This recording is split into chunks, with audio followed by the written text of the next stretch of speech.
So one of the things that I want to show you up here, like when I push that in there. So we're what, 40 some minutes or so into the painting here. But look at this. Look at how wet everything still is up here. See? So when you say acrylics, dry way too fast, no, that's not necessary. It's there's all kinds of new ways that we can do things, and you can work these, and so you can paint Alla Prima like this, real wet, and get these beautiful looks. You can do that with this. See, I like it to tack up a bit, and that gives you some of the lost edges of the tops of your trees and stuff like that, back there. And then we'll do some more things, with it to bring it, farther forward and everything. But let's come through. And, I feel that I've pretty much captured the main body tones of the horse. And it's not enough for the painting. So now it's kind of like I want to expand my lights and my darks, and then now into some broken color. Even before I go into the detail of his eye and all that kind of stuff, because I'm not real sure. So I'm going to go back to my background back here, and I'm going to use my larger brush here. And now I'm going to start adding open medium to everything I do. And I'm going to grab some of this lighter color, and I'm going to start pulling that along, and I'm going to start really developing some differences here to my lights and darks, expanding their contrast with each other. That's what I'm going to be looking for. So really right around that horse, I do like that one thing there. I might want to really grab a nice light stroke, which will actually bring him farther forward, because he'll push up against that. And let's just model that just a bit. And we'll break that edge there just a bit. So you get the idea that, that's back, prairie grasses and stuff. Maybe right down here will come a little bit lighter here. So I love to drag when I paint landscapes, seascapes and stuff. You see me, these fusion brushes, they're designed to do that, to drag like that and get all that kind of broken color and stuff in there. I'm going to drag a little bit back here.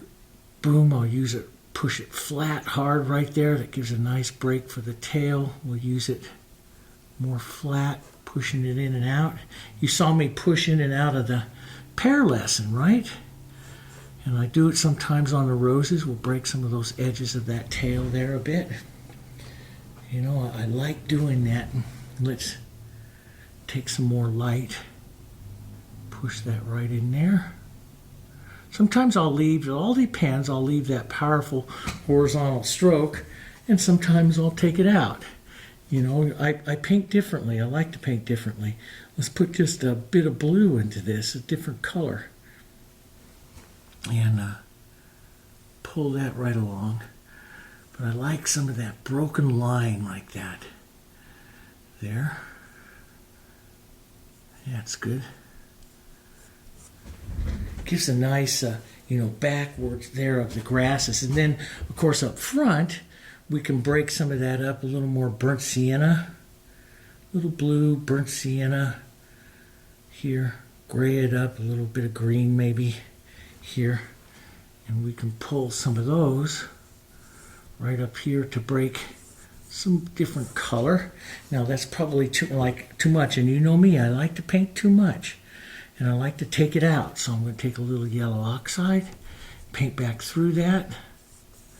Don't take all of it out. Let's go back up here a little lighter, grab some open medium with it, drag through. So I'm putting in some of the other colors, modeling highs and lows of other colors that'll become the colors back here of the grasses and stuff into the painting. And I'll still take some of my light after I've developed an area and just pull through. Sometimes I do it a bigger brush, sometimes I'll do a smaller brush. It all depends. A smaller brush gives you more movement, which is going to be more interest, which is more detail. And so it all depends on how much interest your painting can have. Can it have that? But on a painting like this, I'll put some of this light in like this, and I'll come back and I'll start to really get some nice textures and smaller movements like this. Grounding movements, what I call ground movements here. Start building some of that, just pushing and pulling, imagining clumps of grasses and, you know, the ground moving, and that starts giving you more and more and more, you know, contrast in there. Okay? And it works that way. All different kinds of ways. Sometimes I'll spend the majority of a day working on, if it's a big commission piece, I'll spend the majority of the day working on the ground, just like this. And on the big one back there, I'll get out of this way, get out of the way back there, up into the very front, man, you could probably see the textures that are from there. And that took me close to an hour to build texture and texture and texture there. You can also, you know, take and work your palette knife. That works great. You can start cleaning up a little bit of your palette. Grab some of this, model it up. It just adds ground interest. See all those colors, and add some nice vertical sometimes in it, so it's not always the horizontal. But start breaking up and adding some of those others, so you can see all of the plain grasses. And that's what you're looking for, is to break up and add some of that stuff. But right up here by the horse, I want to keep a nice light up here by his front shoulder. I'll let him a nice clean, because that's going to cause him to really advance. So I'll keep it a little clean. I'll put that shoulder stroke back on there a little clean, and he'll come up in front of that a bit more. So let's do that. Let's gray a nice shoulder stroke up there. Nice. Doesn't even have, I don't go for exactly the same color again here. So I go for it slightly different here. And we'll put just a bit more sienna in that. Maybe a bit lighter. I'm working on the light dark, expanding. So I caught the first view of the horse. Now I'm expanding his light dark. So I'll push this on. That needs to be a bit lighter, but I'll just go ahead and do that because that's a good tone there. Like that. It needs to be a little lighter and a little more sienna. So I'll just draw it down here where I can look at it. A little lighter, a little more sienna. And I'll let that. Now, sometimes when you're working Alla Prima, you make it a little bit lighter here, because you know you're gonna, because that's a wet area. And it's going to eat up a little, that wet area is going to eat up a little bit of my color. See, immediately it goes a little darker because that other color there is a little darker. So you plan on it by having this color quite a bit lighter here. And so, or take a couple strokes of it here, which is a good way to do it. I'll take just a couple strokes. And I'll leave a little bit of brush. I like it when I start to leave the calligraphy. And then getting to the point here, I can start leaving some calligraphy here. And pull in those areas. Let's take some of that light right back up here. Push that in. Right there onto his rump. There. Push that in. I like to incorporate. I don't like to blend. So I'll push those to incorporate, but I don't like them to blend together. Okay. Let's now see, if you start to stare at that quite a bit, you'll see there's a stroke. See the plane that's right there that helps make the rounder part of his body there. So let's grab that, and it's going to be modeled with some yellows and some burnt siennas, a little bit of these grays. Let's grab some of that, and we can start painting with more paint here. Let's grab some of that, push that through. And when you start to talk about broken color here, so I start to set up that plane. You get the feeling of that plane. Now I'll make it maybe a little more yellow, a little lighter here. And I'll take that stroke again, 1 or 2 times here. Break it up a couple times there. But I want to keep that plane. Now this brush, sometimes when I want those big plane strokes like that, the small brush can't give it to you. Can't get the surface of the plane that you really want. So you got to go, I change brushes. I'm going to go back to my bigger brush here for just a moment. And I really want to grab that plane, and it's that big brush that does that. See? That's the big Alla Prima stroke. And that's the one reason why Sargent always said, you know, paint with the biggest brush as possible. You just grab that plane. Now let's just grab a bit more. Work that. Sometimes the corner of the brush, just kind of tap it a little bit. Okay. And, you know, this is these kinds of strokes, this kind of things. Those of you that, you know, follow me because you like the roses and stuff.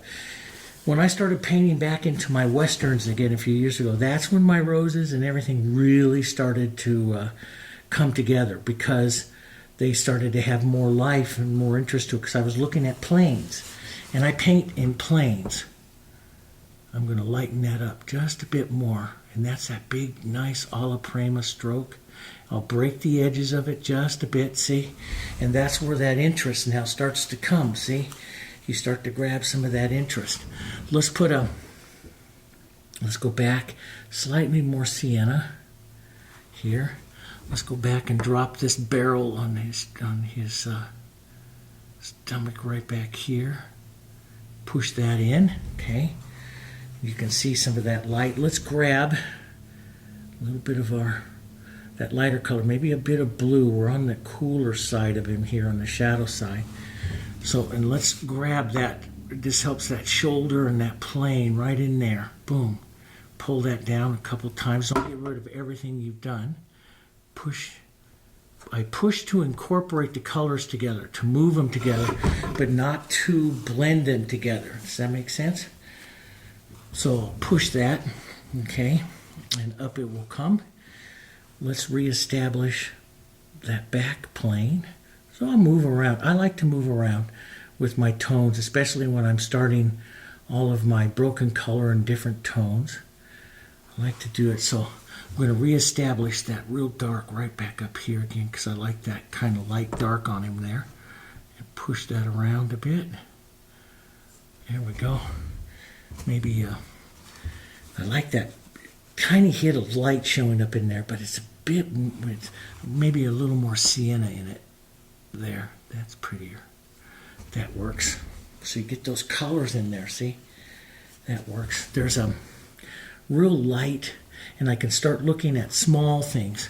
Real light little over here on the center line here. So a light little bit of color there onto his center line. Little touch there. It could be a little better than that, but that's good for right now. Let's take some of this sienna, some of this color here. Let's just come right down in here onto his neck. I could go a little more sienna. Get just a little more pure sienna here. Yeah, a bit warmer. See, even, and you know, you're the artist. Sometimes, you know, you can take these colors, and you should take those colors and expand them a little bit, a little warmer, a little cooler, so that, you know, the horse gets more interest. Because it's a painting, it's not a photo.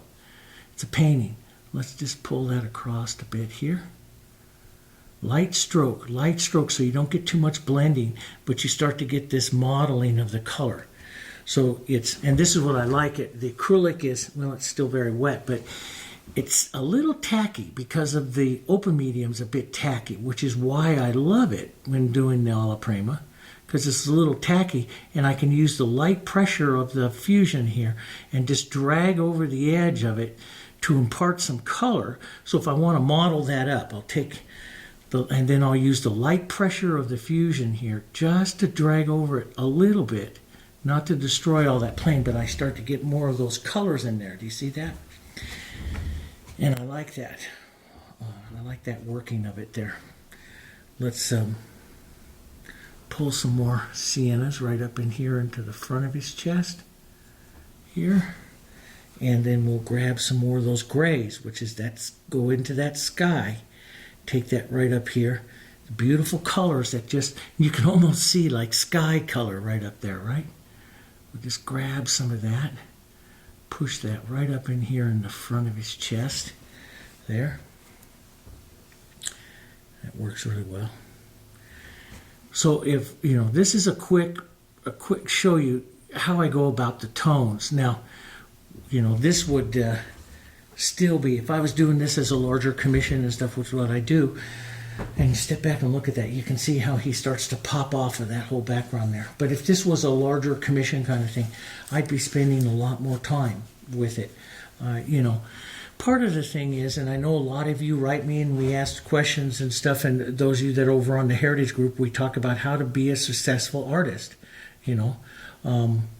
And I am, I don't brag about it, anything, but I'm a very successful artist. And I've been doing this for a long time. And part of the whole thing is I run a business, and my business needs $1,000 a day to survive just in overhead.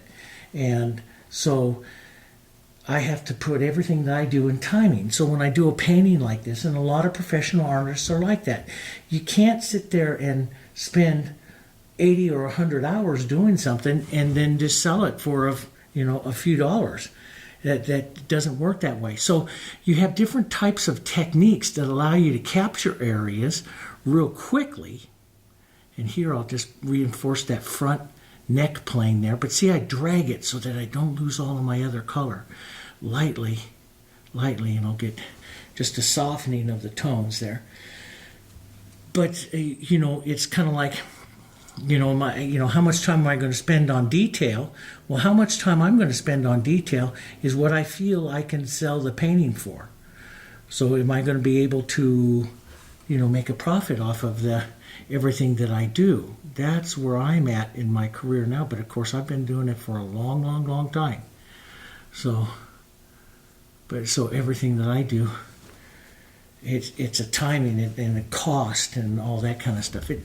And it doesn't take the fun out of it. Part of the fun is figuring it all out and figuring out quicker painting techniques that are really beautiful, that can sell for, my students and stuff that sell a lot.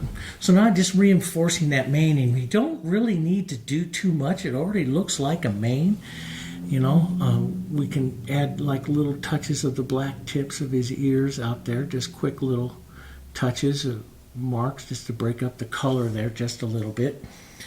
So that's up to you to how much detail and stuff you're going to put in. I'm going to do a couple more tail strokes here and loosen that up just a bit here. Nice thing about that wet yellow, you can take that off and just kind of really fuzz it out there and leave it very lost, or you can do that. I find that rangy thing there is just too distracting here, so I'm not going to do that. Just put a little more burnt sienna, and I'll start to look for a little bit more things to sharpen up some of his muscling and his anatomy that I might want to get a little bit more correct here. How much I want to, there's little half tones, which is a tone that sits right between the light and the dark, and so you can kind of see I got a light and a dark, but there's little half tones that sit right along here that help the rounding of him into this part of his shoulder and stuff there, and you might leave some of that lost. You can, if you look at that, you can kind of pick up a little bing, like if you did that. And that comes with, and if you don't see that, guys, that comes with time. And that's going to come with you developing your particular technique for painting them too. Because how you visualize it, how you see it, is sometimes going to be different than mine. But I'll put some of these nice halftones. Let's go a little bit more burnt sienna here. And I'll drop some of that right in there, following that front chest muscle there, how it goes. And again, you can, if you don't know too much of the horse's anatomy, you just put in horse muscle structure, and you can see the planes. Now, like in a human face in a portrait, we study the skeletal and the muscle structure, but you can just study the horse muscle structure and see which direction to pull stuff here. And we'll just soften that out a bit. Push that color. This is all wet, so I don't want to push too much and blend it all in there, but you get a nice feel for him there. And I'll start again, like I said, expanding the lights and the darks here. So I'm going to take my light up one more time here, and I really like this light area here. I feel that that really advances that back side of him there. And I want to hit that maybe a touch warmer back there, just a bit.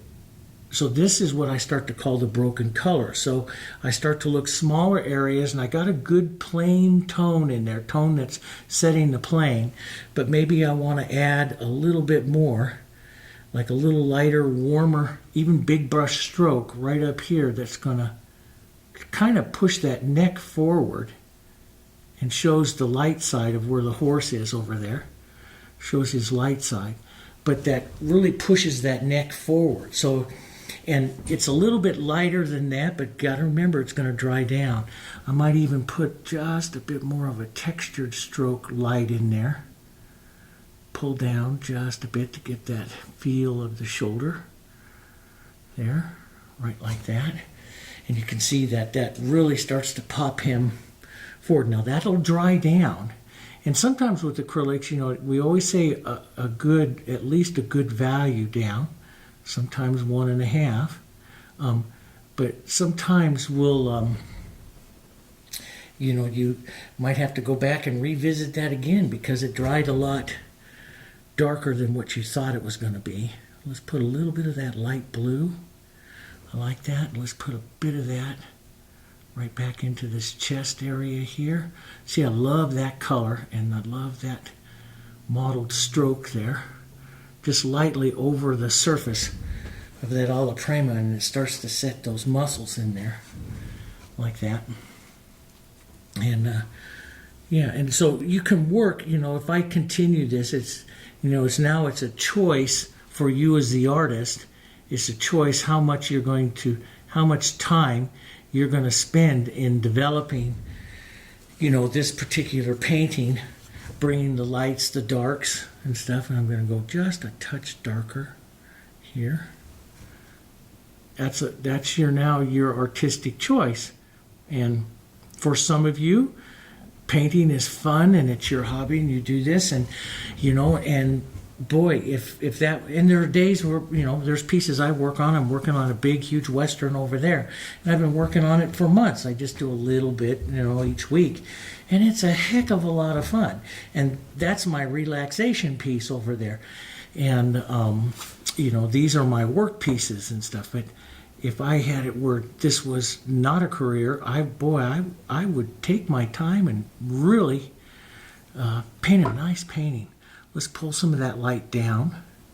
See how I can just break that edge by pulling down, and that takes the light down because I see the light pulling down there. So if I want to break the edge, if I want the shadow to go up, I push up. If I want the light to go down, so here I might want a little shadow to go up right there. And I start looking at that crossing back and forth of some of those tones there, how much I'm going to do with that.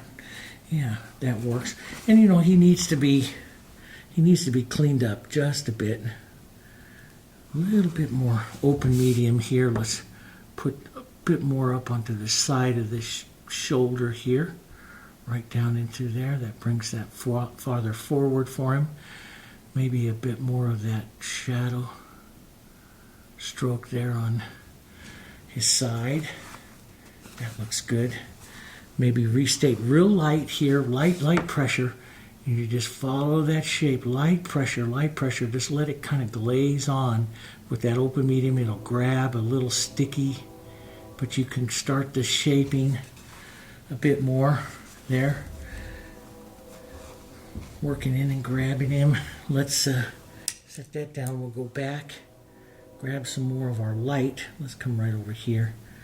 Not quite pure white, it's dirtied up a bit, but mottled up a bit. And let's go hit that blaze up here again. Now it'll show up more because it's tacked just a bit. And we'll hit that blaze down. Just the idea of it. Could have, and this is where you start saying, okay, do I want to like just pop it with a little bit of texture? Just boom. Like that. See, I like that because it's a little spark of the texture onto the horse. And you may not see that in the photo, which I don't. But yeah, you may not see it in the photo, but I'm doing it now because I'm not painting a photo. I'm using the photo as a reference. Does that make sense? I'm not copying it. I'm using it as a reference. And so it's my choice, right? It's my choice how I want to do that. So you see some of those coloring. Now, let's get that, let's work some of this in and around his eye here. And I want this plane here to be, and it's going to be kind of grayed and siennas modeled up here. I want to pull this plane down slightly. It shows the side of his face. And he's going to have this jawline there. So the side of his face there.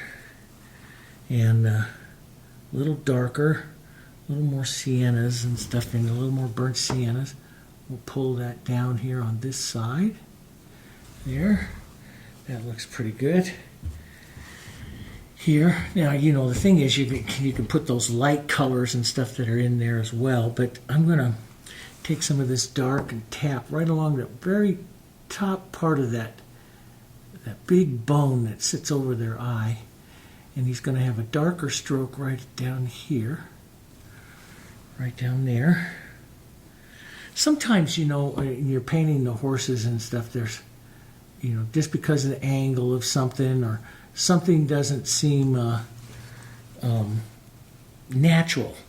And the question is, you know, and I always question myself, do I change it if it doesn't look natural? Like, you know, it's like he's got a highlight that runs on both sides of this to soften that down just a bit. And the question is, you know, how much detail and stuff are you going to do that, or do you even put that in? You know, and that's going to be your artistic choice. There's no right or wrong answer to that. I tend to, if it bothers me, if it looks like it's going to bother me, I don't put it in. I'll just change it out, you know. But and this is a small horse. You know, I can't get as much detail as I do with my larger ones and stuff, but you can model around and get some of those shines inside his nostril there. There's a little shine. Just the tip of your brush, just a little shine there. And little shines, little light color shines. Remember, as you get up towards his nose here, this one has more of a flesh tone, so we'll add some of those in.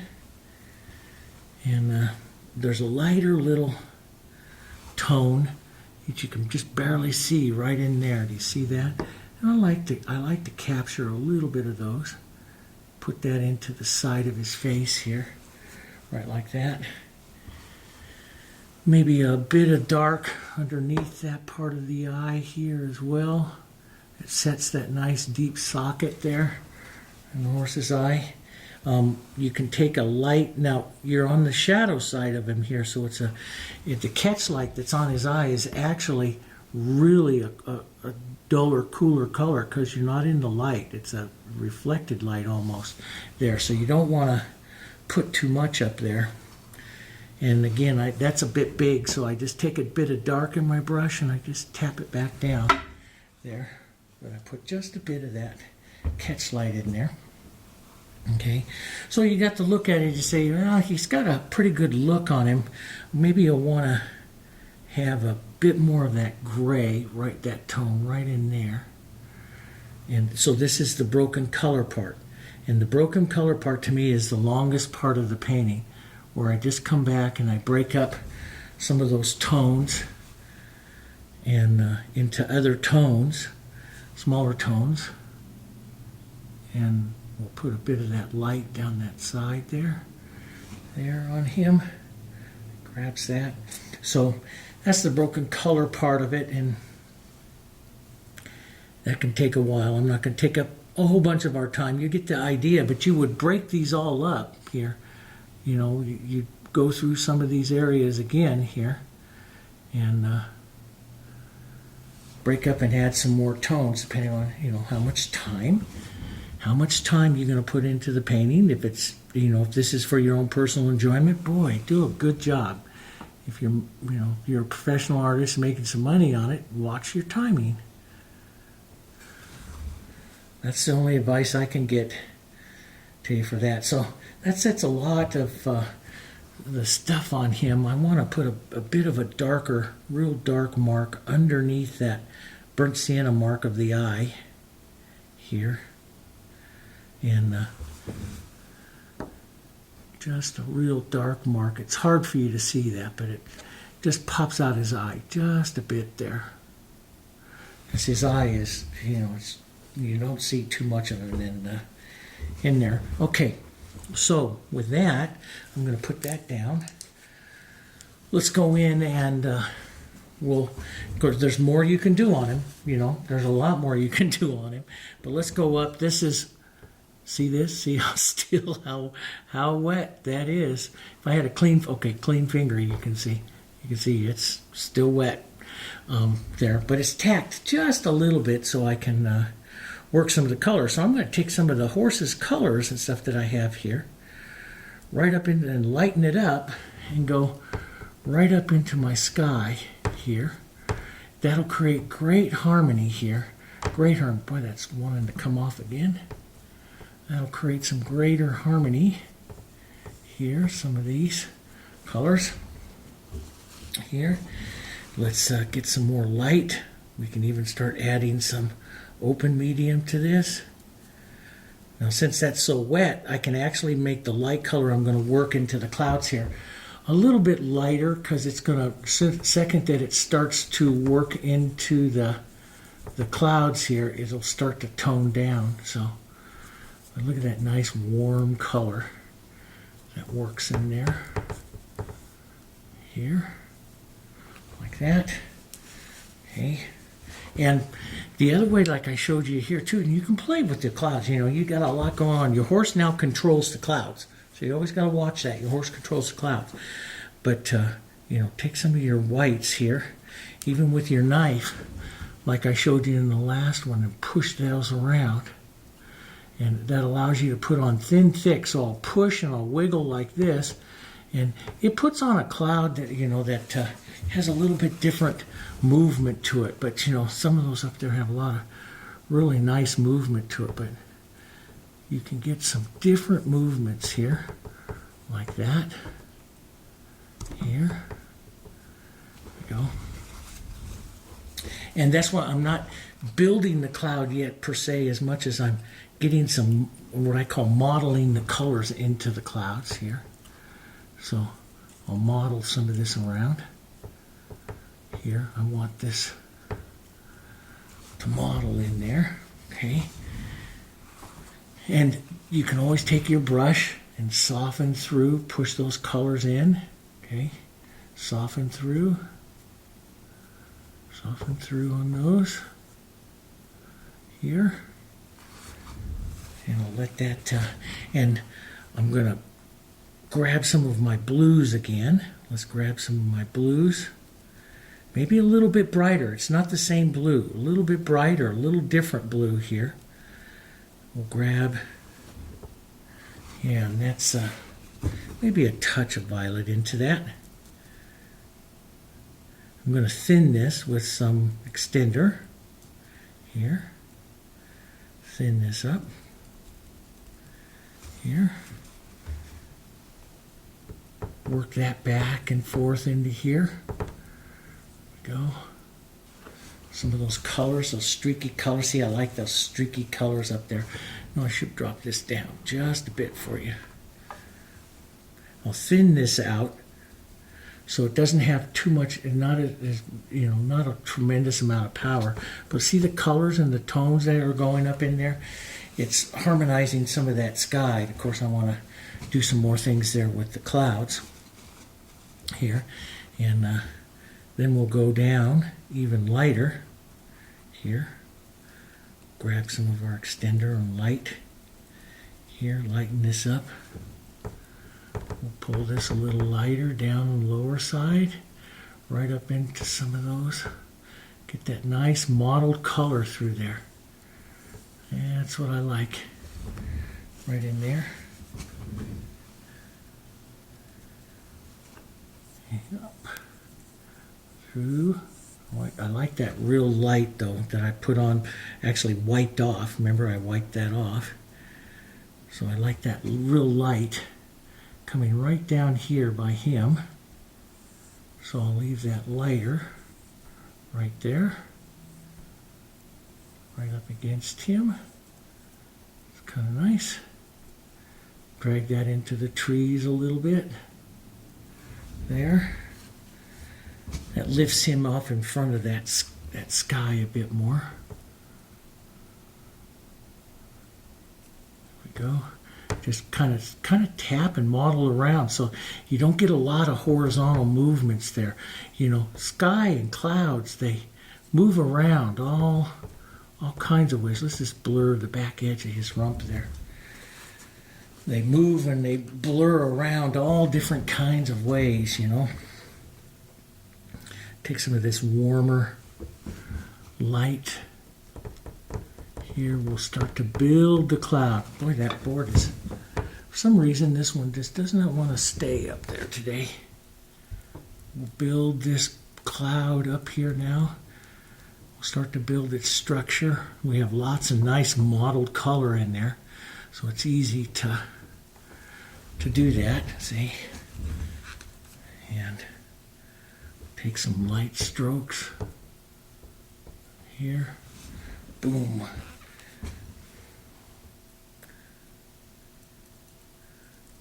Loosen it up. Sometimes I like this really loose when I work the cloud colors here, so they go in really easy here.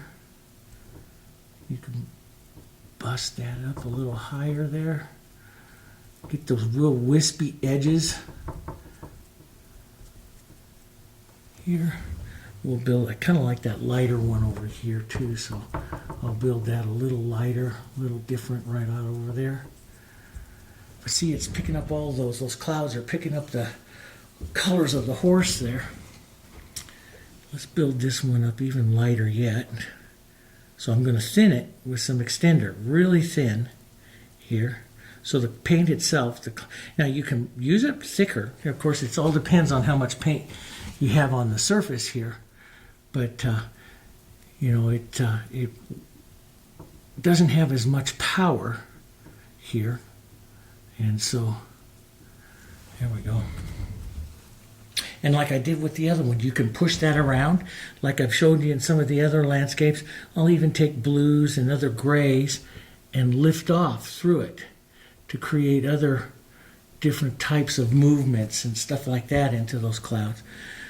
And those are fun. That's just fun ways as well. So you're not always just putting it on with the light, you're negative painting it as well. And you can whisper the edges here if you want that cloud softer. Always, you know, how much you soften, it all depends on the horse. How much interest and stuff you have in your horse there. I'm going to build a little bit more, slightly different color right up here. A bit more to that. We'll drag some of this down low, create the impression of a few other distant clouds there, like that. So the top clouds are the ones actually that are closer to you, and you give them more light darks, and the ones that go back like this, I just push in some movement. If I want something right along the horizon line, it's very little. And just a bit of the movement back there, so it sits along that horizon line. There. And I start building, and you can see, you know, up here on the, like when you look up here in the original, those clouds that I have here, there's a lot of mottled interest, and I'm really kind of leery of the darks that are in them, of putting that much dark into them, because that will take away from, you know, really from the horse. So I'm kind of slowly building these up here, and I'll push here,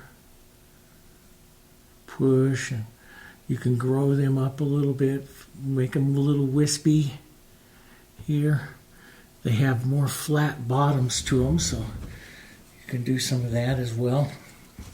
And as they dry down, this is the other thing, as they dry down, about half of that contrast of that cloud, that doesn't look too bad from there, half of that contrast of that cloud is going to disappear because the colors soften into each other. So it does happen. So you may have to come back, and I usually do have to come back and revisit them again as they start to tack up, you know, especially in some of my distant ones here.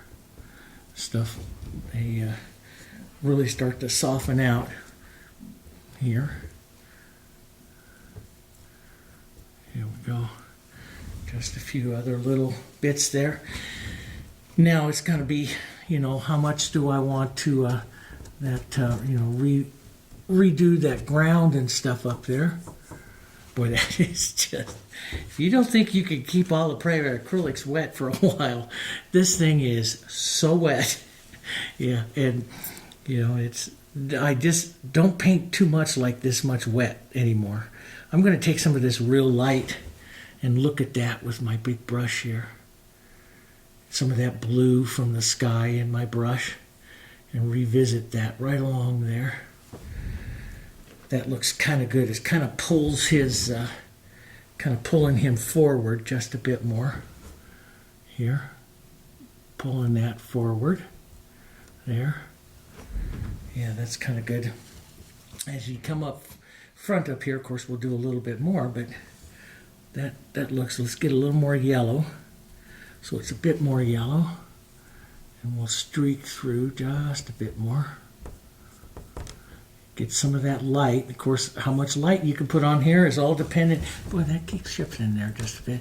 Didn't do a good job. I use up here, when I use is double-sided carpet tape. That's what I use on the back of those things to hold them up. And I thought, yeah, I'm not going to put too much on this one. That was kind of a mistake. Should use a little bit more. But I'll just streak some of this around. See, it just creates all that ground interest here. You could do a few verticals here as you start to, but you get all those different colors and stuff happening up in there. And let's go up here just a bit and let those clouds tack just a bit, because I still have to, they're not done. And you can see that there, but I have to put the light source in. The light's coming this way. I don't have a really nice defined light source on the clouds up there, and they're just nice and wispy, but boy, they are so wet. I'm going to let them tack up just a bit. And let's go back up here onto the horse and up into the front, into the grasses here. And you know, I should probably put out a little bit more of my, well, that was good. A little bit of air there.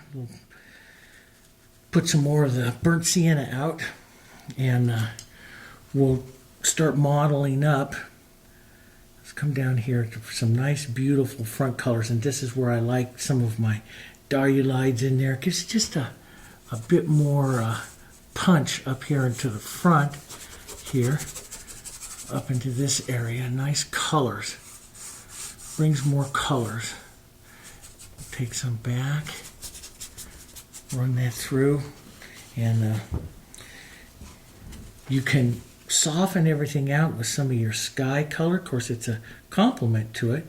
Some of your grays here, and soften that out. Blues, that'll gray all of this out, and you can run those in with it as well. Look at see the different colors you get up here, and that's the, you know, when you're painting the front, and when I do a lot of the prairies and grasses, and of course every day I take my dogs for a walk when I'm out here in the prairie, and I look at all these grasses. I just look, boy, there's just so much color.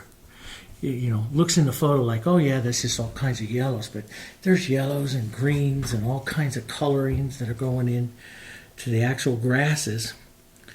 And that's what I see. When I first got out there, no, I didn't see all that. Now I see all that. I see them. I see the colors. And I like to get those colors in there. I use your paper towel a bit. Give some of the nice soft verticals here as well, as you're going to start to emulate the grasses and stuff coming forward here. So, and there's all kinds of, and you'll see all different kinds of artistic techniques for, you know, doing grasses and stuff. and a lot of really wonderful ones. And different artists, as you study all different artists, you should always study all different kinds of artists. As you study different artists, you'll see some of them do like a lot of vertical strokes. Some of them, break them all up. I like to break them up a bit, long and vertical. I'll put a little bit of green and stuff in here. I'll use corners of the brushes. I'll use some different brushes. Put some of the colors in here. And of course, on a big painting, I'll take a long time, and I'll paint in little rocks and all that kind of stuff. Something like this. I'm not going to take that long in there, but this is like with the Western stuff. One of the things I always joke with my student stuff all the time is paint the hooves. And if you're not really good at painting the hooves of a horse, paint longer grass so you don't have to paint hooves. And that's just like, my mother, who, I painted with my mother for years.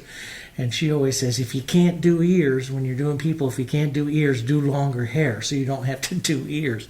Well, if you're painting a horse and you can't do hooves real well, then give it longer grass. But you can take some of the grays and stuff, the nice dappling color that's up here, or gray colors here. And you can touch those right down into the front of his hooves. And just give the suggestions. I like to always give the suggestions, even if I'm going to cover up some of this stuff with grasses and stuff. I like to give the suggestions of them. Stuff here. And put in a little bit of light. You can work those a little bit more.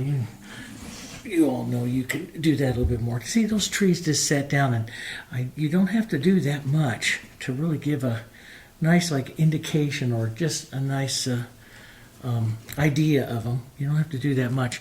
You can also, with your knife, as you're working these colors, use the flat of your knife like I showed you before, and do this, and see the different spots of the colors that it puts in like this. I love this for breaking up sometimes if I feel that I've got the area like too much or too over or too worked. Coming back like this breaks up.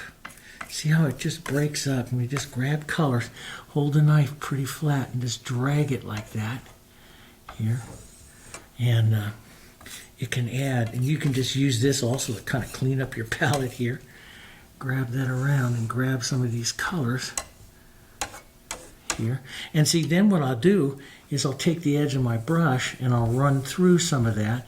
Take it off a bit, not all of it, to take some of it off, and you get all of this modeling, beautiful modeling of color, especially up here into the interest front of the grass there, see?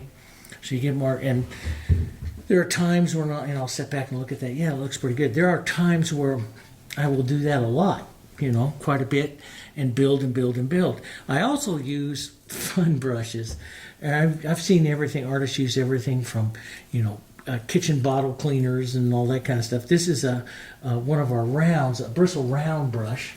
This is one of our Jansen art bristle round brushes, and I take it with a hammer and I hit it flat, and you can see I use it for grasses and stuff. I even let paint dry up into it so it stays really stiff.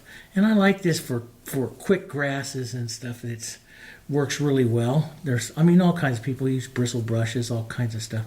I'll lighten this up a bit, but I start to add light little grasses like this. See the edges of them. Make sure you go over the hooves so you don't have to paint them.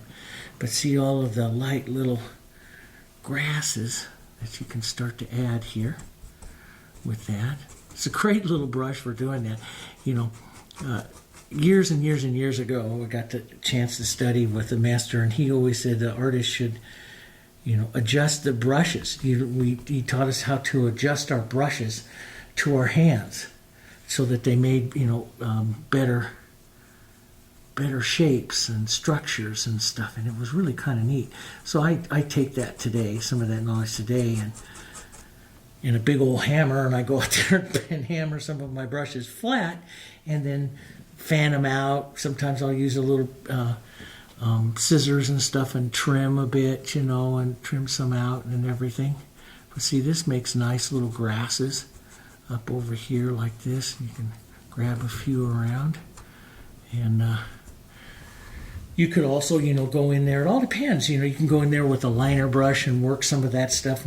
You can, do the longer grasses as well. I mean, there's big, like into the reference photo I have, there's longer grasses. So after I add some of those short ones, I'll add some longer grasses. And you can add longer. And then as you get back here, you kind of let them fade away. You get closer, shorter, and let them fade away here. Going back like that. So, but I'll probably bring up his hooves and stuff a little bit more here, and a few more little things. But sometimes, you'll, in real detail paintings, if I'm going to spend a lot of time, I would take a liner brush and add some final ones in there too. But there are times where I paint these grasses that are like this. I like to, after I do some of those grasses, I'll take a dark little green and blue and burnt sienna here. I'll take a darker color like this and come back through and reset some of my ground. So it's not all just grass there. I'll reset some of the ground back like this in between the grasses, and then I'll set the grasses again. So what that does is it just adds more movement, some horizontals. In other words, you start to build a lot of grasses, you start to lose some of your some of your verticals. Your horizontals. You start building a lot of vertical grasses, you start to lose some of those horizontals. And you need to just kind of bring those back. So I'll bring horizontals back like that and just take some of my grasses and just lightly pull back over them again. See, that gives another, it's like layering them on there, and it gives some more different looks. And you can put in little rocks and all kinds of stuff. But it's really quite a bit of fun here. But again, it's timing. For me, it's all timing. It all depends on where you are. And I know a lot of you here, you're all on the, on the channel. There's all different kinds of you here. Some of you are writing me, it's like, how do I start my artistic career? And some of you are just beginners, and some of you are, and if you're beginners, you just take what you can learn out of each one. Okay? And you go from there. Build and build and build here. But you can start building that all up, and then on him, as you're building here on him, I start to look, okay, what do I need as far as grasses and light strokes to help him come forward? So I might rework or plan a few lighter strokes, very specific lighter strokes that like help his shoulder come forward here a bit, and lifts him off of that background just a bit. So I'll plan that. And maybe a light little stroke back here by his tail. That'll come up right through here. But as it dries down, that's going to tell me a bit more about what it is that I need to do on him. Here, sometimes I make a nice clean light right down in through here. Boom, like that. See, that all is pushing him forward, see? And it's all contrast, and these are all rules of your contrast that you learned studying color theory. I'm a big advocate for studying color theory. I've been teaching it I taught my first one in 1983, first color theory class. And so, something that you are seeing. Now you can see he's standing out just a little bit more here. And up here in the front, you can use this to to work on front areas. Up here, more colors. Still have a few verticals, but they get softer and softer, and then those verticals actually become horizontals back there. Let's push on just a little more. See, it's dragging that other little color, breaking the edge of that there, and just gives you that nice plane, or that idea of that. I really, really want to have that, since he is so dark, I really want to get brave with the light stroke back there, and I don't know just exactly how light here, and that's something I slowly step into, and I let it dry down, and I go back and do that again, building that light back there. And it's a trial and error, and you have to step back. And a lot of times, and I do, use my wife, my daughter, or friends. Hey, you know, if you're trying something new, go in and ask them to come in and take a look at it and say, you know, hey, is that bringing that too far forward? Or they say, oh, you know, my eye goes there first. Well, maybe you did it too much, you know. So it's kind of like bring that in. We'll just break those edges just a bit. See, I like that real painterly edge because it gives an undulation back there. And you don't, and you know, that's the thing, like with Monet, and you know, I look at that and I just got to step back and look at him and decide. But it's like what Monet and everybody says, you know, you get those broken edges back there. And the viewer's going to see what it is that they're going to see. You don't have to paint it so specific, because the viewer is going to see what it is that they want to see back there, see? So, you know, you can just tap it around a little bit, break some of those edges and stuff, and the viewer, and see, it just gives it a little bit of interest there, and the viewer will see what it is they want to see. And that's the beautiful thing about it. What we do, guys, that's the beautiful thing. We create shapes and colors, and the viewers see it. And I'll put a little more texture right up here. Bring that a little bit more forward, right up against the edge of that horse there. Let's go a little bit of verticals here. And so this is the kind of stuff that, you know, with a lot of paintings, I sit down and I'll do this for quite a bit, just adding the little bits of, and looking at what is it that's going to bring him a little bit farther forward. And of course it's going to dry down, so but put some of those strokes, and trying not to just be linear. You know, that's the hard thing. I'm a left brain painter, so I tend to get very linear, so I try to break it up a little bit. What I mean by is just not have one stripe all the way here. It's kind of undulating back down and through. And that really takes concentration on my part to do that, because I'm a left brain painter. I like to see the linear look of it, you know. So, but we can take this and build some heavier lights through. Create all those different grasses. You can create little points. I use all different kinds of techniques. And there's a lot of them out there. But sometimes I just do the up and downs, and boy, that board is slipping again.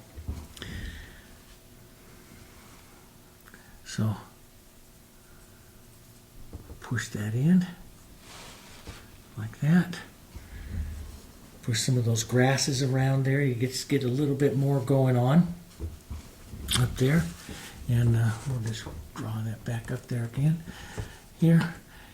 And I think what I'll do is I'm going to go grab a cup of coffee and come back after that cloud just tacks up a little bit. We'll see how long that is until that cloud tacks up, but I'll just tack up that cloud a bit, and then I'll come back and we'll work on that top of that cloud, and maybe straighten up a few other little areas on him.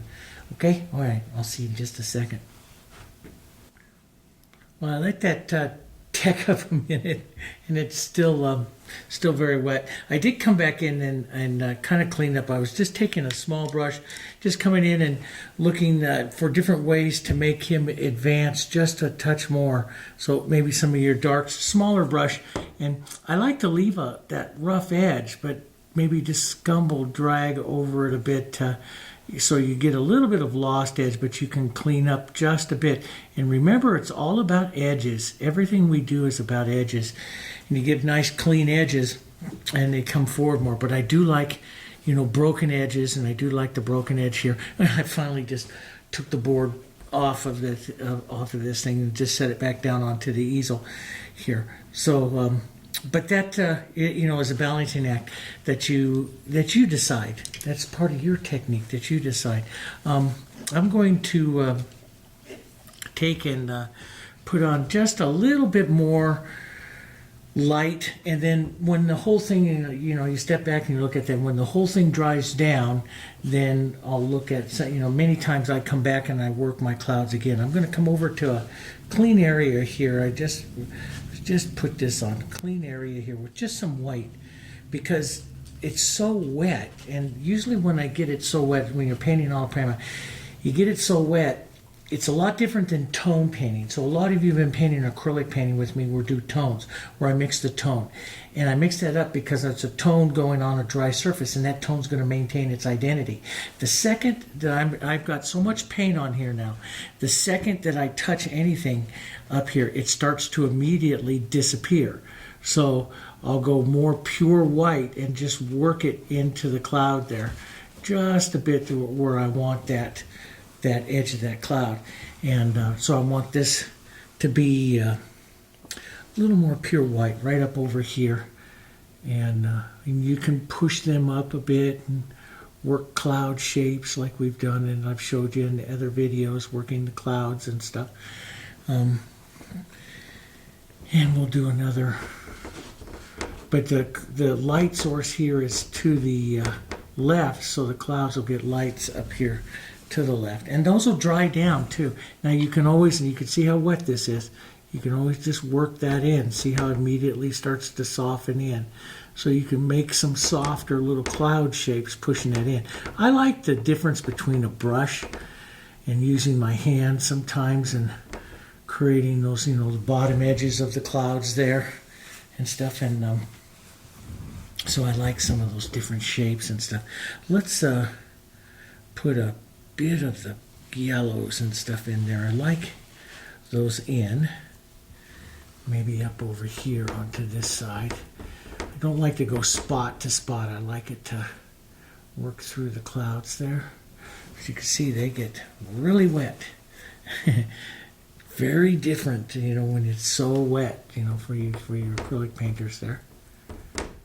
And we'll just drop that in, build that up. Drop one right in there. More of a misty kind of cloud there. And like I said, you can take some of these, you can thin this. All kinds of, as you build clouds, there's all kinds of ways, but thin this like this and lift it back out with some of those colors that are into the prairie and stuff, and that will give you that nice movement here. Try to keep your, as you build, try to keep your strokes, try to as simplistic as possible, and you'll get better looking, because it's all about the horse, it's not about the clouds.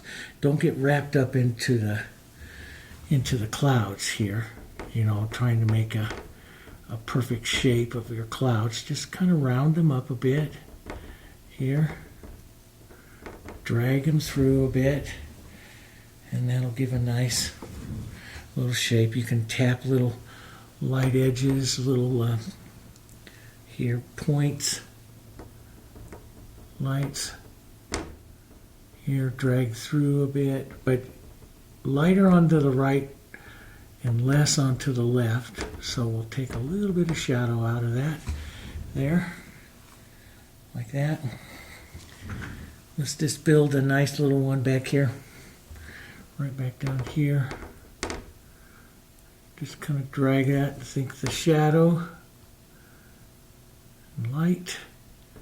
But see how easy that is to just slide around and create some of that sliding motion, because there's so much wet paint here. So we're about 2 hours.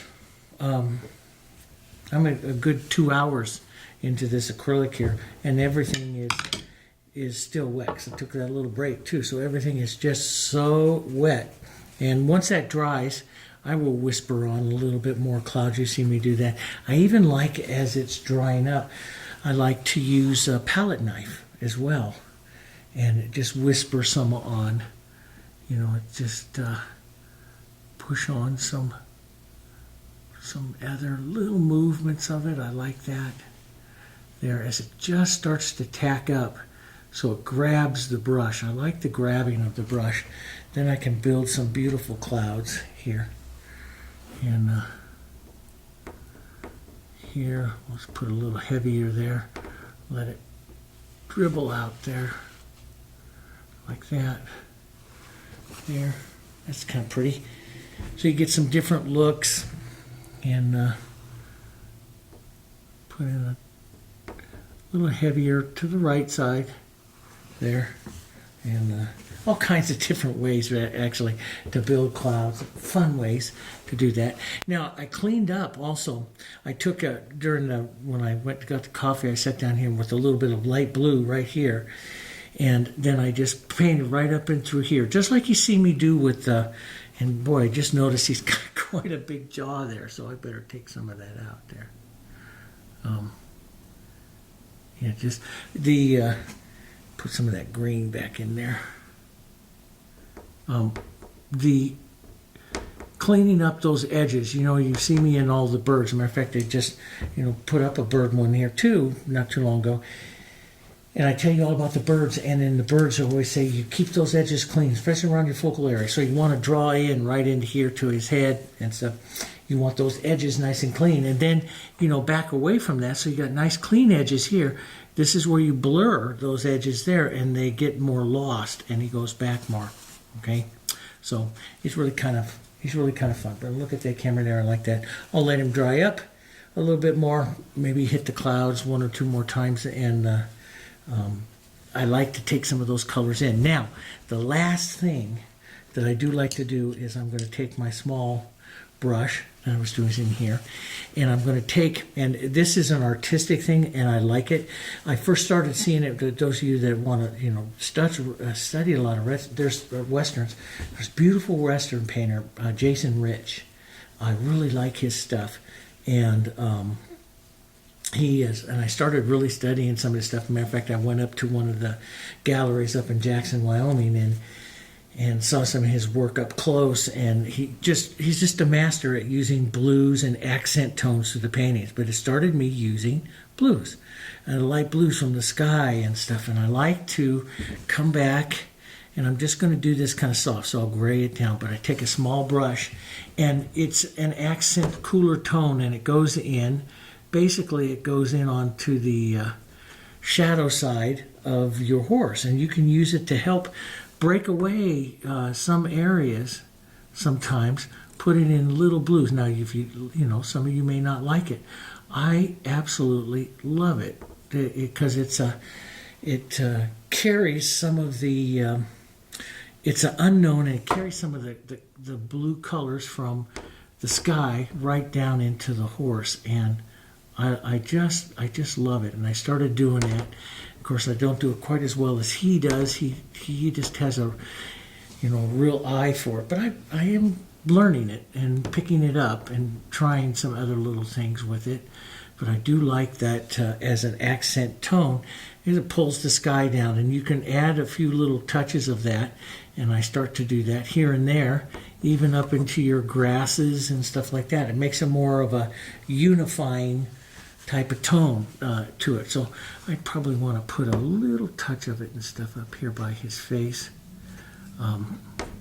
there, and it just breaks that. It's just a little breaking of that area. See, it just adds a little kind of shimmer, kind of through them. And so look at some of those, if you like Westerns, look at some of those others, look at the masters. Now, the old-time Western painters, if you're talking about Charles Russell and Remington and all those, they didn't really do that. But today's more Alla Prima, impressionistic painters, Western impressionistic stuff, they do, and they're just some fantastic looks. And hope you enjoy that. Okay, all right. So if you like that, if you want to, I'm going to paint one more larger, I think full-blown one this year with you, big one with you during the class, and we'll break it up into a few sections. So we'll do some people with it, some cowboys and stuff, and that'll be a lot of fun. But we'll take some of these techniques. As you can see, these stay so wet. I mean, you look at this entire painting here, put it up underneath here. You can see the entire painting is still very, very wet. See that? Very, very wet here. So it is, when you start adding and layering those, the Alla Prima, and I always find mixing a little bit of that open medium up into that white that you use a lot everywhere, that helps that too, because sometimes we forget to mix that in. But it helps too. But we're over 2 hours into the painting. Everything is still solid wet. And you can do it, and you can have a lot of fun with it. You can paint with that. I find it a little frustrating when you're trying to do a cloud and it's just moving on you. So you have to go have a cup of coffee, okay? Anyway, I hope you guys enjoy. I'm having a good time with you. I'm going to, a couple of things with you I'd like to tell you about the channel here too. Those of you that follow and listen all the way through. We have our other channel, Painted Simply. I told you about on that. We're going to start putting some other beginning lessons over there, so we can.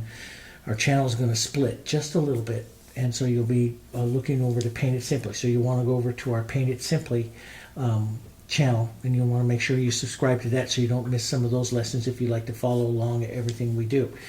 Also, I'm starting to use the community tab. When you look at the community tab, making posts, I can post photos of the finished paintings that you can use there to study from. And I'm also going to be asking some more questions about what you like and everything like that. But it's a good place if some of you can't join our artist groups and stuff like that, that I can still let you see some photos and stuff is over there on the community tab. Okay? Alrighty. But make sure you click like. Make sure you click like. That helps us out a lot. Okay, guys? Alrighty. I'll see you guys on the next one. The next painting here. We're going to do a mountain one. Mountain, lake, snow, and have some good time with that. And before we go back to doing some more flowers, a variety of flowers. All right. See you on the next one.